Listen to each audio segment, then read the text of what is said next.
ज्या वास्तूची वास्तुशांती केली तीच मागणी केली. मग भगवान शंकरांनी विचार केला, हे सगळे लुटारूया, प्रेमानं विष दिलाय, तुम्ही महान आहात. मग सांगण्याचा उद्देश ही स्टोरी नाही, सांगण्याचा उद्देश आहे घात केलेला आहे, पण तारणारा कोण आहे? तो कृपानिधी ते नाम आहे, शिवहरदे तापला राम नामे शीतल.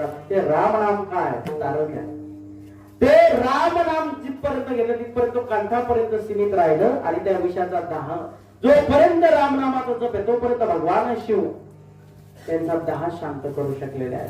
तेव्हा एवढ्या देवादिदेव संपत्ती सामर्थ्य सगळं ऐश्वर्य असणारे भगवान शिवांचं पत्नी पार्वती विश्वसुंदरी असणारी जागा कैलाशिखर आज जाऊन बघा. लंका सोन्याची आहे, सगळ्या श्रीमंत असणारी नगरी, इतकं श्रीमंत असणारे. आणि यांचा सगळा त्याग केला. माऊली ज्ञानोबा 2 ओव्या वापरतात, आयशिया पैजा महेशा प्रणित आहे दिशा लाज कर म्हणून कोळसा कामू केला.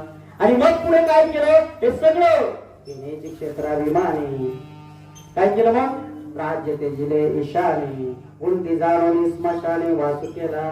आता हे सगळे श्रेष्ठ आहेत, हे मसन वाटत येणार नाही, इच्छाच नाही यांची. मग आपण काय करू? निवांत ठिकाणी जाऊ.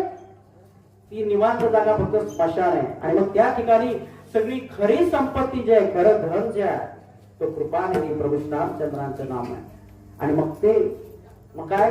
राम जपी सदा शिव, सतत राम नामाचं चिंतन केलं. एक एकाचे हृदयी गोडी साखरेच्या ठाई, असा तो कृपानिधी प्रभू रामचंद्र आहे. तुकोबाराय सांगतात. आणि ही माया मेता तरंत, ही माया नदी पार पाडण्यासाठी, माया नदी पार पाडण्यासाठी काय केलेलं आहे? त्या भगवंताचं नाम घेतलं. जसं एकादशीच्या दिवशी भगवंताचं चिंतन केलं, खिचडी खाऊन दुसऱ्या दिवशी त्रास झाला नाही. आणि उपवास म्हणून एवढी खिचडी खाली की 4 दिवस ऍडमिट होण्याची वेळ आली. आपल्या जीवनाच्या पुढे आहे थोडी नागव, काय घ्यायचंय?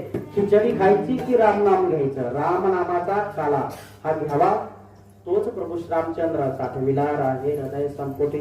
आणि मग त्याचं नाम स्मरण केल्याच्या नंतर काय काय मोहे धाव घाली पान्हा नाव